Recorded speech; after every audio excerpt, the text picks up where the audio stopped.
pe hin palamal so tanotuin kunita una tinita missionary kopdero komkit hinalay na mawi ko ito papatin jo masal lokina joina masalila kunta tumatindan program sintana ne kas tinita kuitu ile palam kani ke makai unhon na pausa na ni bidin nung chongkin bagu sin din nunga felina pa nala i pali oma nu boyu le loite dole upa kai thang le pa zoli zole nu te ni mo le loite dole pa din dan si din hi thugen tu pa la ling sang tin dole un khana timpi le un din hi nai dole tunita missionary ki ai na danin pa cha kona un din hi missionary ki adin pa cha pi na ni si ju in program tuin project pa sang ni ka thi ko sang na pa cha na nu chong ki na mu ta pa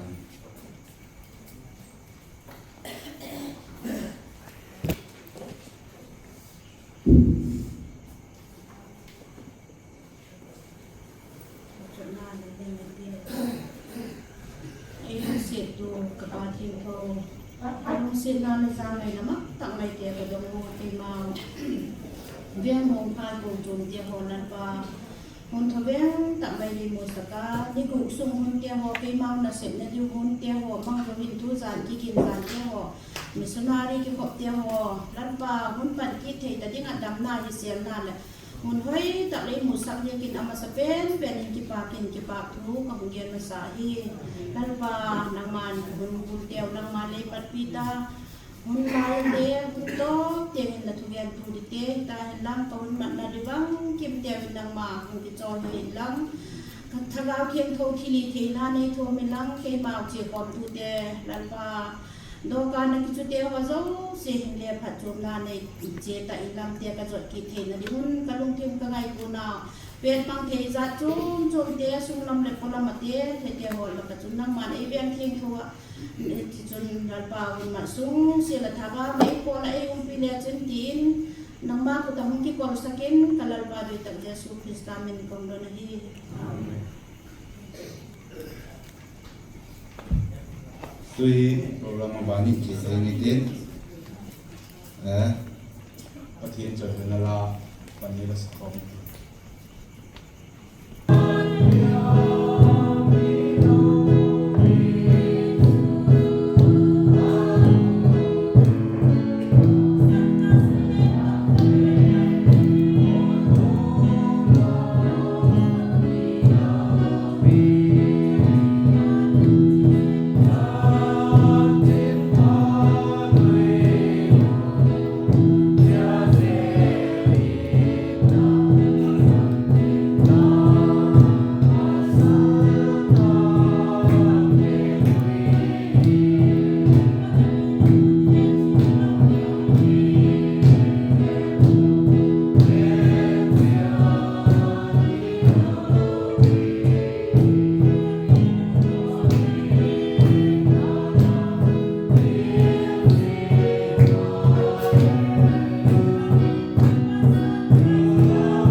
Bible sinan no ne mga pelina ma lagi mo kung altabi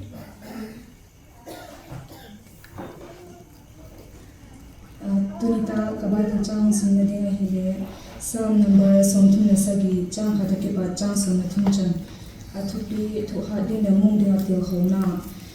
min site zikin ki hilung ngai kela bilo ta ka bo te chule en dikin hamba golin toi pai in tiu in hamba hing golin hungui thapai dingai ngal on lalpa chu gingin la thil pha bo tan ki chun ziga ma hin bitakin sing tan lalpa chun ki pa ke la ti chun lalung thim du thu sam te chu un pina lom da din chu lalpa chu ngal la ama gingin ama hung bo pik sik sek na na ladik zi chu ba golin hung na sak in tin lathim chan zi le sun mai golin hung ta langena lalpa anga thip bekin umin la ama nga ham hamin thil phalo ama chak zi a wang phana chang te zikin nang ki hilungai kin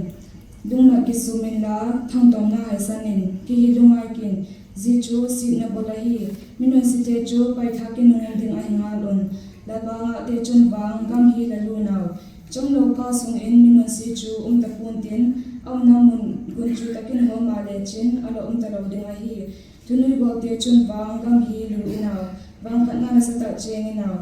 minun si chun midik sina ding bungal in aha agoi khum in ahien dapan minun si chu noi sanin tin aman thaina ding ni hung tung ding ahi ti amungala dapan Bible chang sinter chu chan chu jarin ma sungkita mga filina chung pakthilo gen la toina banin oto sunga punin poi momle unang rong tiwe department na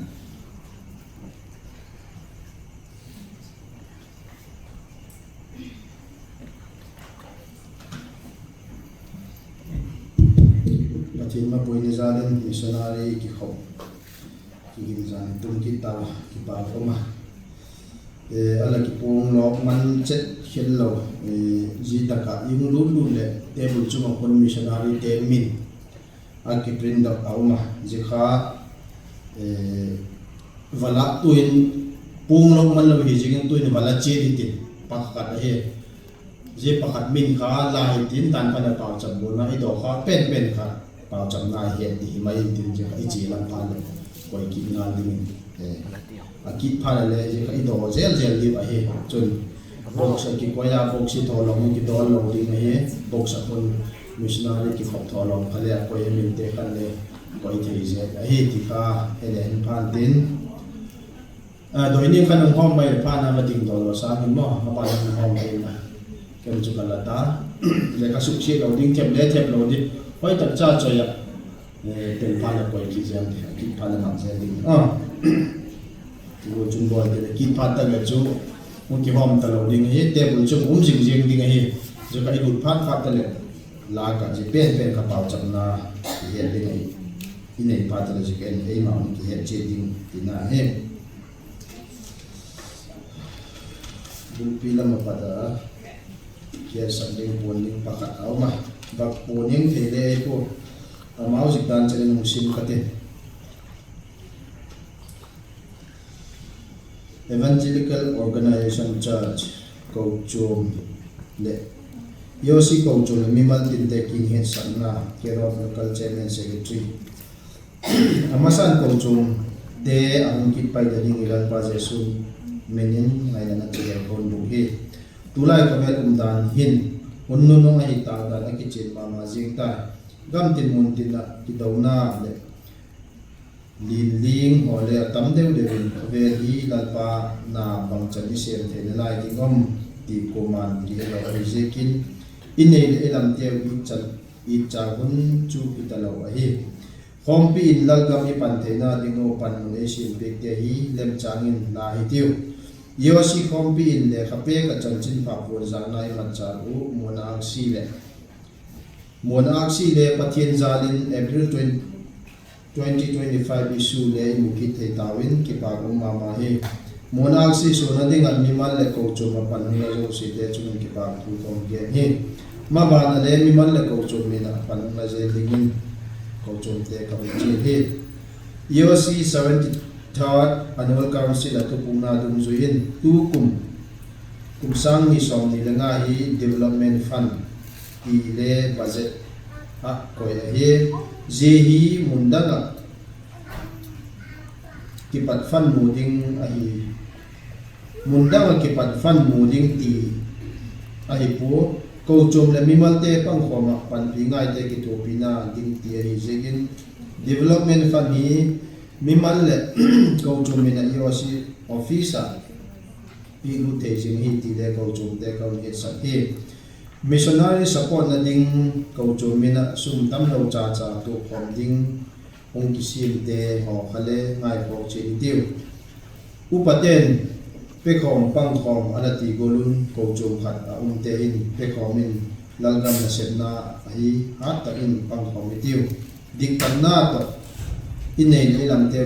lalgama dinga tu khom sim sil zel din ko chom te ko che hi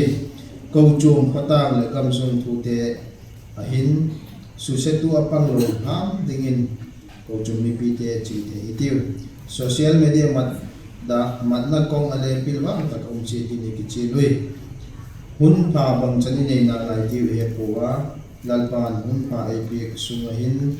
atam thei pen sem ba te chi din ko chom te lalpan ko chom te lalpa pathin lama hun pui che tan ke ki pagi lalgamana se piu juvenile group boy by pay executive director EOC echuki he sanna koma ik lama kithada lo yum te na demo big takin mona si nasta ka sot na dinga ki chena ahi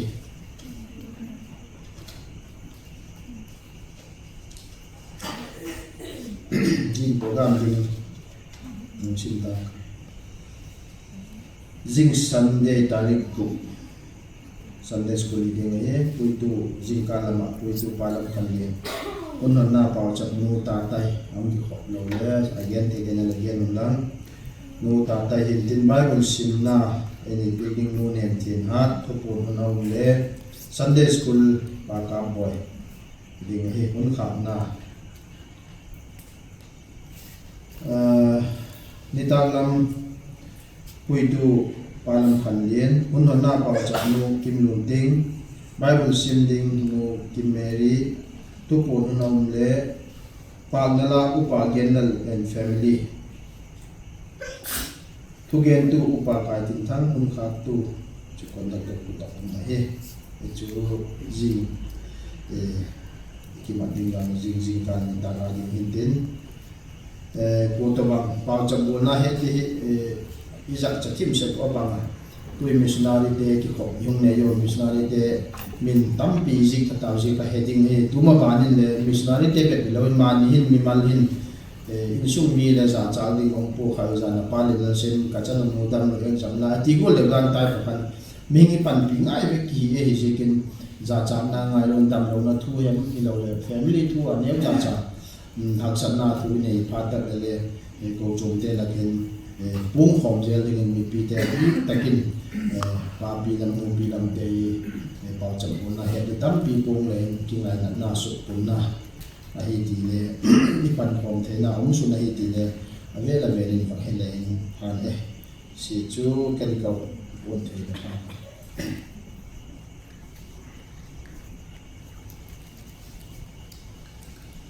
ke ang di tin ke ka dinai so building board building lang to sa hindi dan hindi nga hi building board te hin ni pite hi ang tingai na mama ingai na golen ni pite lang khom lo ka to le ki thom hau thi mama ji ka chun tunita ka le building board ten thing pi wakdon ngai tuwa ni wakdon committee no ingai dan teo again committee no ipi in muna i bang tiang progress em ti oi level wa ki gen khom le ti gen line building board ten thing pi am ki bola aji bak don khom sau le han aji chu thing pi am lo phat le ki chi yang a hi ye ka chung gen khom na man om lo ji kin building board te khan ki ngai ko kin thing pi ki bola hi ti pi te kong ya sa hi je ban ki ta chun nu te patin chiu na building board te patin auma Aji chu ba me ti ke sun thing piom ding hi ka la lom che na ka la hung ngai lo in tin nu te da lu si o te khan hatta khat sunga hin mi pani ni me go pe ko na khadam lo le khat te ding khai sa kan thing piom ding kha na siam te ding khai go pe le chun ti i va giano ma ka la ka ke te ka te ba khathi ma le ke ma le moina chung mane si kun nu te khan le ji neo khat yong it kai pi de le chun ti ke sa ke bon no ma je ba na chun WCO te khan kung kha amin patit na ki ji ngai lo ei je ka khan ji ngai ko kin building board te hin ala ki ji pe ka ji ajik man hi amam le WhatsApp ka amu nge di king cha je ka amam ato ma sa ko le bil thina lai ri ti le bien no ma bi ka ajik chu building salai hi je kin ni ko tha sum bin do ding hatta chenga pe do hi je kin ka le hung wat tai manin mu te lam kha hung ki ngai na hi ti ibak bien no kita jeban kita chon tu hatta sunga nu le pa ken khat mi chum ten amin le ba kun da se tin ken khatin thei tu tiang join khatin chini bong noi tiang join ei la hung ki pang thei lo ke ta sang keu ta sangin keu in chung ta sangin ji ei la don bil heo chon tin ki bong noi thei tu tiang tu ko je tu te cheng chungin le pathian min ki pa thui ba gen kita je ba na chun atom na ding ata la ki request te mother trial alui le thak inei ta alui te apaka request na sum khale anglu ta athak tia khale lu ta je jimi ta le tolong pun la na mai le pung la ni e tu ta ken pung la no bin ka he je ka asum kha ke ki ngam du ta ta ti kam gen no ma aji chu dan le asum le nai lo la sa ing ning ti kha long gen boi kha ko le ta ti ken ni kam gen to a he bem tia tu ta ve le sa lo na la ni ve le chu a fain ka le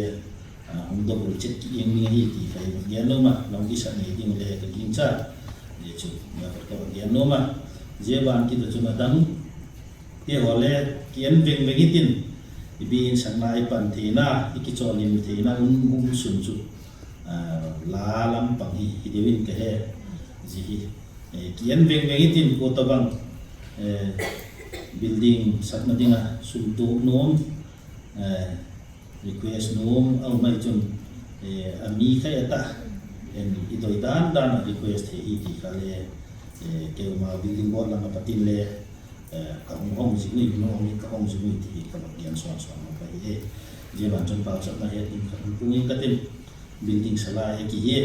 na sep na hi a che tha jinga ai na chang le lung thui na ka pi te ang se ka je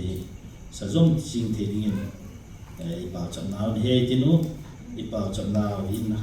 i ha de zui lo ai le so mi ngona ki he ai tu na chom cha ai tu na tom te ki je ki lu hi athoi se ka ye ka chum sian tu te ba i tai la avai sai te tai la ye te chenga ding le pa cham nan e hele chun ti ni ta ka ni ka ba dian so na ye ba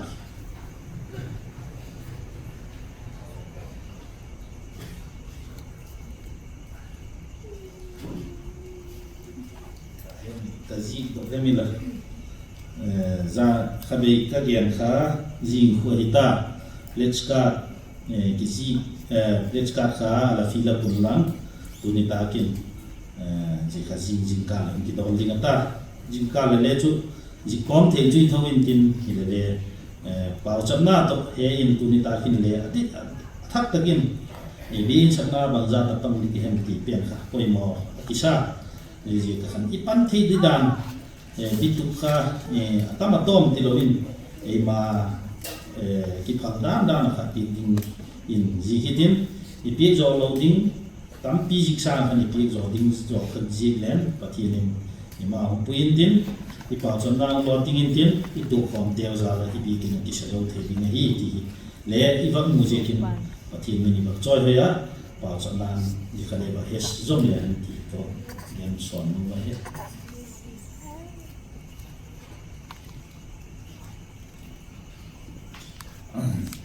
Adamam naloi le tu in pauch bu na ni in sin sai tin missionary te le khado to chi te wo kha pauch na tin tu pom ta bola chung building salai ye kin being this isam rozon plazo kalis kon to tin le mi tu le pauch na lo e ni do le tu gen di tu le pauch na lo e ni sin ko matante ho ai ma pu ko mo na te ho pa cha na ko mi te yu den chan dan je tin pa cha na mi ta tuin cha ne la ha ta tin nu boy nu le lo te tin chu na ma mu kla tra pa na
Jadi upa kaitan le pa zolin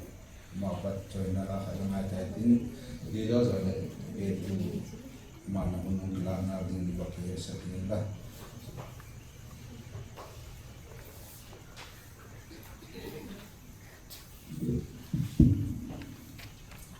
Kita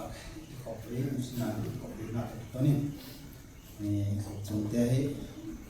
ni tinggal kopi tidak ingat tinggal kopi itu bila masih ingat mungkin kita tinggal kopi tinggal sana jiwa tinggal kopi itu enggak contoh apa yang masih itu siang zeling siang zeling siapa hak masuk zeling di dia nah jadi sampai dengan sebelum naik sebelum terus pun bisa boleh simulasi kita bisa tahu lah tak tahu tu simulasi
Amasan paling dulu amasan pati mengenai itu jo jadi nanti pun itu nanti dia sahaja tu pati ni kan bisnai buat deh kami temu ya masak yang tu dia ni yang nam deh yang mana waktu ni yang dijual lah dia tu ni yang dijual lah bikin semua badinga pati itu baru sama sih pati itu lagi yang tinggi kaki sih mama yang khobia thilin chu kiting muna school de le ole mun chong chong le kiting muna thu le ge muna ahin la khobia thil ta te hin the bi le po pa chin chu iti ta kai le I u ta gem the le po ingai da me ko ba ru ba su di in the le po ka hu thu ma mai nga tu ka tu han ka ki ngai na dan te ke la bang gen kem ti ki ngai tu la lai ke he ahin la mình đông xuyên bát thiên bên nào thì dịp nát thì ngập có mà những cái đinh đó anh ấy thiếm những cái này đinh chắc kiểu nó thiếm cái là cái là dịp cho bát thiên thôi cái gì thu cả hết một cái gì là đèn những thể đinh này là dịp khăn hết là thể đan đã đến đèn những cái sinh sai đến bằng là thu pi bằng cái đèn thì cái ngay tu tuổi này kalung thima in cha chum chu ma ahin la mun pen ti tai ti mun pen bangem ti le pathi din banglinga mi hingin ko a chang le yen ti thuk din le phalhem ti thiam lowin ha hak san na gen thina tu ni ma pathi din bangling phalhem ti ga gen khom ding sing sai tu nu point ni chok ng gen ke hi gen tam le hin ki gen boi yeng di hi ba du chang ku kan sin ka tin thei dan da nin gan khom ni si sai ti ai sai bung som nga le nga chang ge to chang ko sai bung som nga le nga chang ge to chang ko na sim ti no dan ta thu le ko ni na nin rom lam sin to ti tin trên tại kiểu sai cũng sống nó là ngã trang cái tập trang của các ngày tụ nó tiêu hí là ngày tụ nó các ngày tụ nó tiêu hí là ngày tụ nó tiêu cho aki bằng cuốn cái lắm pi tiêu cho lê năng lắm pi vô là hiệp tuổi lắm pa là tiếng là van thế khi lấy sang ở sang trong bốn cái lắm pi tiêu cho lê là lắm pi tiêu sang in sang rồi các ngày tụ nó tiêu lê là ngày tụ nó tiêu sang in sang rồi lắm pa là bao trang thì rồi thắc đặc biệt là sống bị cái đó, thì ra là thì cái gì vậy, mà sắp đến thì bằng những cái phát triển mình thì học sinh na trang hình của,เอาเลยไปตรงหน้าเอาเลยน้องไหนได้ตรงสักแห่งที่วันขัดนั่นเองอามาฮีบังกิมจุงทุนเนี่ยอากิลัดนุนาฮีมีหิ้งที่หินโคหินส่วนตัวนั้นตั้มปีกินเลยใช่ไหมตัวนี้ไอ้เราเลยจิงเลยไอ้เราเลยท้ายเลยไอ้เราเลยก้าวกินเลยไอ้เราเลยกุนกินเลยเตียนจับจ้วมจ้วมหินมีหิ้งกงกันนะจับจ้วมจ้วมเตะกินเลยใช่ไหมมีหิ้งนี้อีเปลี่ยนเป็นปฏินอาจับโป้เลยกินเหล้าซากี่เฮอาจารย์ก็เคยเลยปฏินเนี่ยดงว่าเสียเรามาปิลนามาที่สวนนาบางแห่งในลำที่ตาเห็นนั้นโกเลที่ตาเห็นนั้นสุ่มละป้าที่ตานั้นมีหิ้งเฮลักกิส่งขับไปเสกดิลำปังนี้มีหิ้งเฮลักกิส่งตาลุดพัดเลยปฏินนั้นสร้างอาเกยทุปีจอบไม่กี่นะสักนายอาจารย์มีหิ้งคนอีพลานเตะหัวเลยเฟลสักเสกยังไงตัวน่าจิงนี่ท้ายนี่เนี่ยบอลเกยที่ติดเจเขาเลยอาจารย์กิโลสามเสกเกยมาไม่มาลินคนเลยตั้มปีกับตัวกันเกยหักสัตว์หน้าตัวหน้าจุอยากมีอาสาเนี่ยทุปีจอบกับที่หน้าหิบมีหิ้งอีกคำจิตินหักสัตว์หน้าเบดอนหน้านุ่งไงหน้าตัวก็มากิมปูอาเตเข็นนานบักเบียนกันเลยมีหิ้งบางมายังไงตัวนั่นเตะบางมาอีโลดันปัทที่นี่เล่มโลอาทิตย์ยังไงบางมากี่โดยที่อาเตคิดนักที่มาไม่ถึงคนขัดหงเงินกันเต็มกุมสามีจะสอนเนี่ยคันกุมบุลคันนักสัตตะกินที่เดิมมาคำโตกินนักสัตตะกินสกูลสักลิงกินกับกิซิงสับยามเต็นกิซิงสับยามเต็นอะไรก็หุ่นปัดเลยโคโรนาหังมากันลุงทิมก็ไงตัวก็เดียร์ร้องเสียครับบางมาเราเฮียไงจูมีหิ้งบางมาขี้เราดันมองอาจารย์เลยแบบจะโปรสินะจิงเลยจีบอลดิใครเอาเลยตัวกุมจะจีบอลดิใครอีกแบบที่เสกปัทเทียนดงมาสโลเกนอาจารย์ตะใครเลยมาพิลนานลำเตะจอบเสกอัตโตนาจูฮักสันนาจีโคโรนามาคัน van te la sangan le ke dong ati kha ji hun ji ko chat khana pinuma kaluma khamma mai ngai la ilung akham ji kin le bang ma suk phat the suk bo the le kin ne po ale hunu chin ka kingai tu kalung ya dong ma mai na bang bo the na le hi do bang se the na le ale jan khati ka kalung ka ge le chiat lang mun khatin mun tipin ba pau cha ke ti kalung ti lang ma hagaw la min ngang to ki hat ko ha lo da nan cho nang le le he to he ai le ka ba pau cha pa patien tingin ai ka hak sat na jong si ka ba ge na mi ni na pa ma chun ilung tu mo so khat ya mo so lo ti ke thai ng ku he an ma ma yin na pa pau cha ai la patien ting ka pau cha pa hak sa ka sa hen kan ka parita ka pau cha ni chun ting ka kia nga golin ka lo le pai te golin ka ki ho lim pi thoi na hak sa ka sa ta lo ai na ken man bang ma bo the ya ka nei de ko tu dinga ka tu dinga lem go de thok zo na ai pi te ka pau cha pe ai patien ne pia ma te puya ni a dingin chu bang hi daw le akum kikin patin na sa takin ay mga som tu imhache di wa tu asong anoy pen a ground floor din ko patin akum kikin ay sa do sa patin jo daw pinachanen na nije ka chun mi hing te hi achang kai le hak sa nai chuk te patin khen khat patien ken patien ka ging chan patien ka harin ka tinai la lu pat hak sa nai thokin le patien ke lem gun na sang lem gun na hoi zo ne hin ti hetin the ding ai ni piem ki form zo si ka chien no ma apani appoint ni na dingin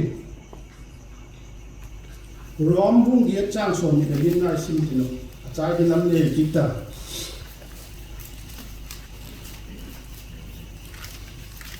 rom bung ge chang som ni le ge chun ka lu ti bin ba do cha ka dong ki lang aw do te a khoi ta ko mem ne ge de po aw do te na ho do bi ko na to na ka sim ni ge te hong ge chun ba hem de dam sunga e don zo si nang ma le bo hi ti hem ba hem di ka e va ho do ti te do mo le ki pa ma man ki ba do cha ma poi ni de ding ni ba do cha sim ti no rom te bung som bung ye chang som ni ye na sim ti no sim ta ti ba ti ni a go dung zui a ko te ama he pi te a di ma chun a phat na ding un til dang ki ma bo pik sa hi ti he nga lu a poi ni na ding a chun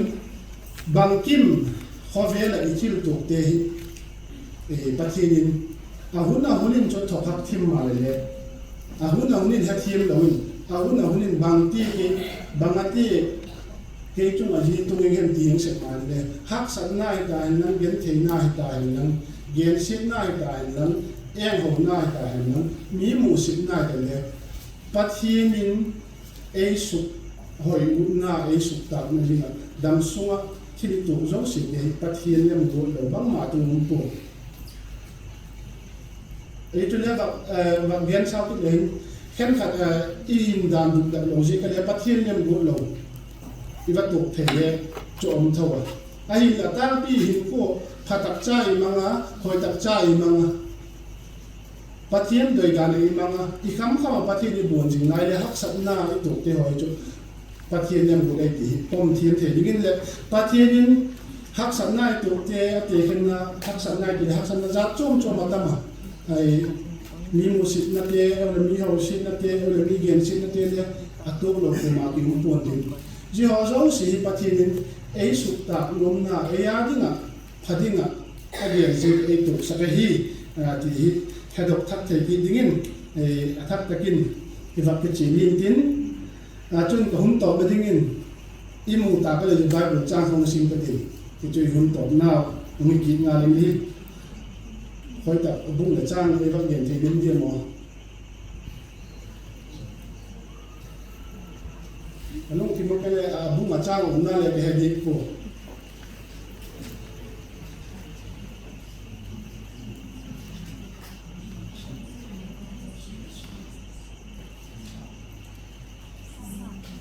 สาม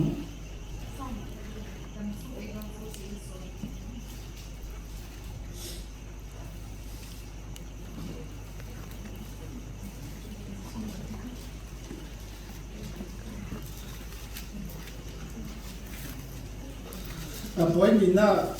ปฏิทินที่รักษาหน้าตัวเอียดินาพาจอดินาเรื่องบุญนาติเป็นเนี้ยแต่เกี่ยงสายติมีอาจารย์เลยรักษาหน้าจับจ้องจะมาเกิดตัวกันมีเกี่ยงเสียหน้าแฮมไอ้เลยมีในหมู่สิบหน้าแฮมเอาเลยมีเด็กหน้าแฮมที่ย่อยมีนะตรงนี้อาจารย์เลยเฮทีมหักลุงหนักเลี้ยงเสร็จไอ้ละปฏิทินเอาเจ้าสิกิสุมจีเอาเจ้าสิละปฏิลุงหนักน้าปฏิกิสุมโจนี่กิสุมโจนี่ในเดียอีบายบุญเลยมูผู้บาลกิวผู้บาลทุกเกี่ยเป็นผู้บาลทุกเกี่ยนั่งกันที่มียิ่งอาจารย์ตะเกียเลยปฏิทินงานโจงไงเลยผู้ให้มันขัดกินมูสิตะไอ้เราผู้ให้มันขัดกินเลี้ยงสิตะเกียผู้บาลลักลุงทิมหอยกินเลยก็เสกปฏิทินทั่วอีเหี้ยเลยจีหัวปฏิคันกี่คนกลางกินอีบายบุญเลยเกี่ยบุญปฏิทินใจงานโจงกินอีไว้บริเวณของมุกินาจุนละเมรมาเจอดังอาจารย์จุนที่เราดิ้งปีนมีเดี๋ยวจุนมีหิ้งแต่ฮักษณะตัวกับเดิมหน้าเดียนชิ้นหน้าเขาเลยมูสิบหน้าตัวกินเลยปฏิเสธงานกันปฏิเสธเอียดอัพฮัลโหลที่มาจนบังมาถึงชั้นโลดีเดียนชิ้นหน้าที่เลยอัพฮัลมาอีลาไปเลยกิเสียงขันนาเลยมาเทเลยอาเจียจูมีหิ้งแต่อาจารย์เลยพิลกิสัตว์เราเสกให้มีภาพตะเคียนที่เราสิมาโดยด้านนั้นจีเลยที่จางเลยมีองค์สุดยังไงตัวนั้นเตะหอยตอนนี้กินเรียนสิ่งนั้นเตะว่าตัวพาเลยจางเลยมีหินจนมีหิน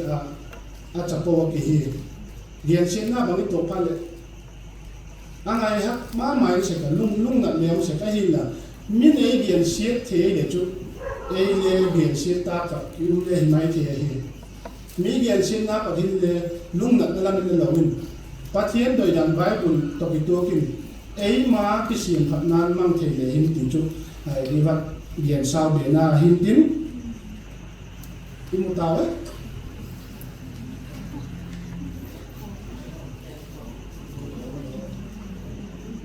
ผมหลบปีเดียนจะไปสามปุ้ยหม้อ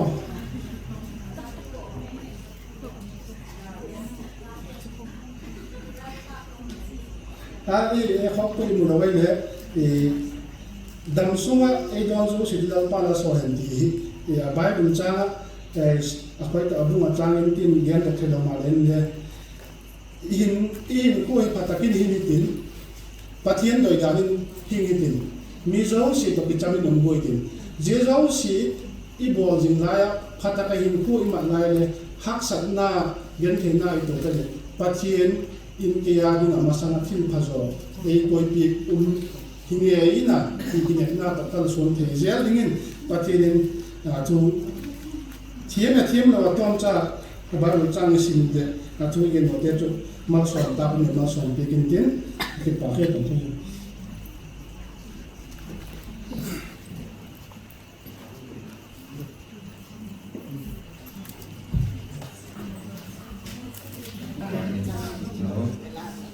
เป็น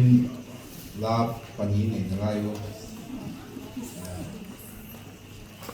นูเตะ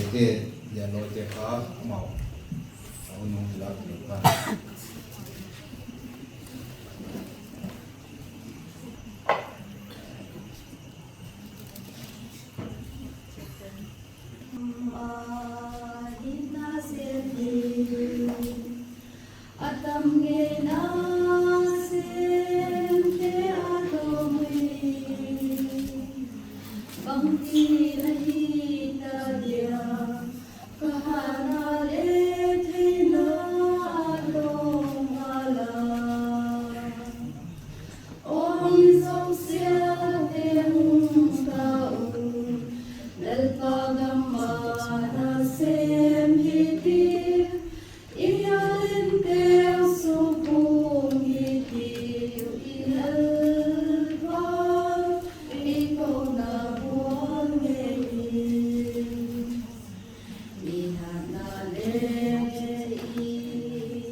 Tuya bani pa leadership. Mam sakali mun khana ini pidin ini wakil sama sajana pa mission board chairman upapalan maro sendiri. Ande khan san tatin kama sa te khale thim mama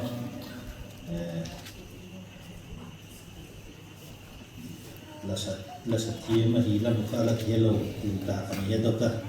apa na ye salom thijelin ala kising sa jelle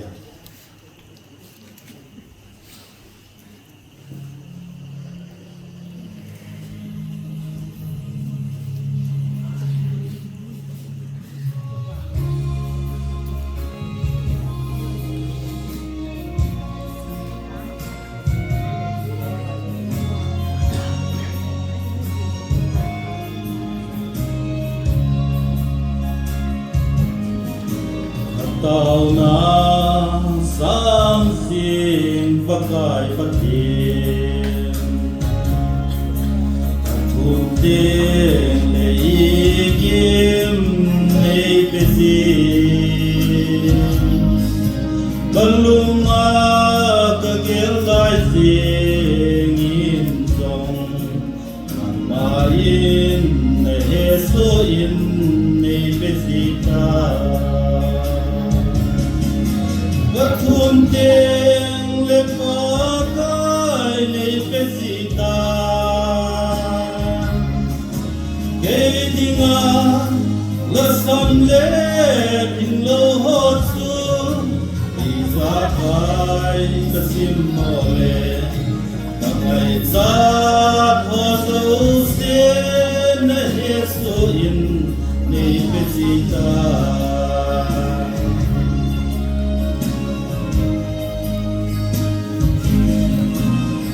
Sile ayuna tim pakai sabai bulding se ane nahi nama ko matau jing jing te su namain bulding melo nani nai po thum ting le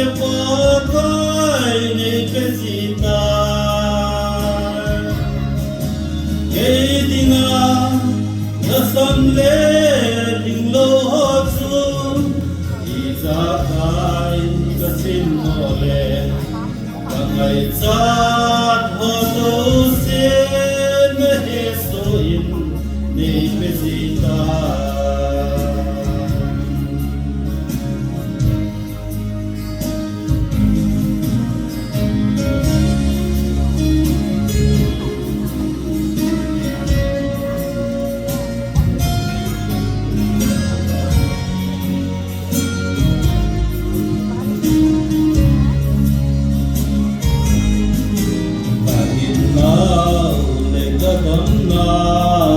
riêng dòng hi siêu điên lệ trên tiếng hiên buồn lệ bát pha năm ma hin bát xoay nào có dòng hiên mà cô na ca mu gió u ahi bất thun tên le pa kai nei pe si ta gei dinga la sam le hing lo ho chu ti za kai ka sim mo le ka mai sa ho zo se ne he so in nei pe si ta Zagai kasim more kamai zat hozo sen heso in ne pezita Palo binasa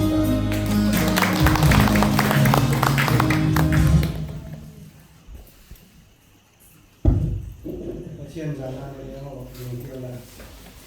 ye lai ne patient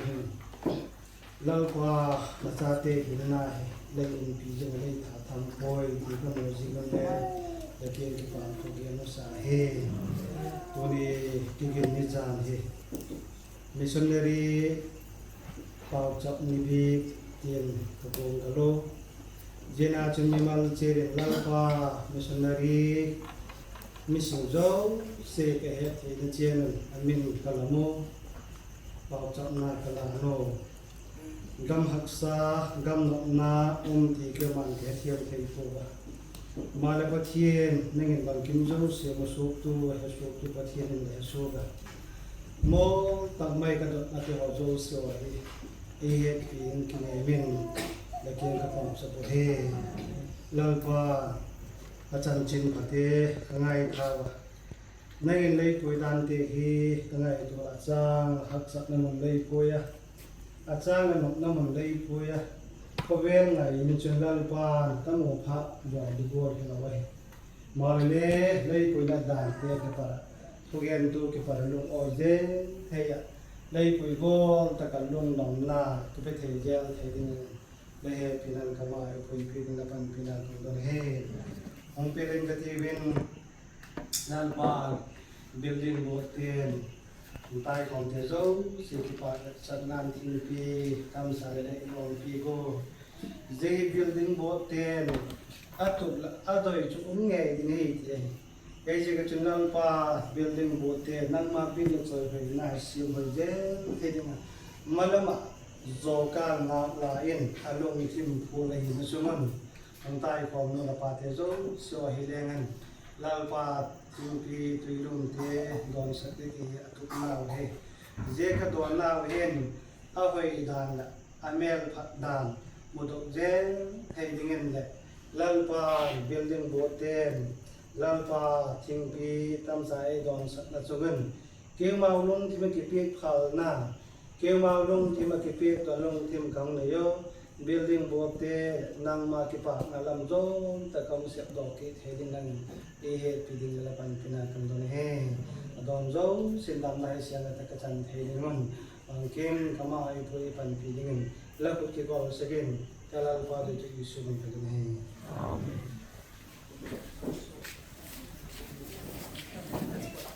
amen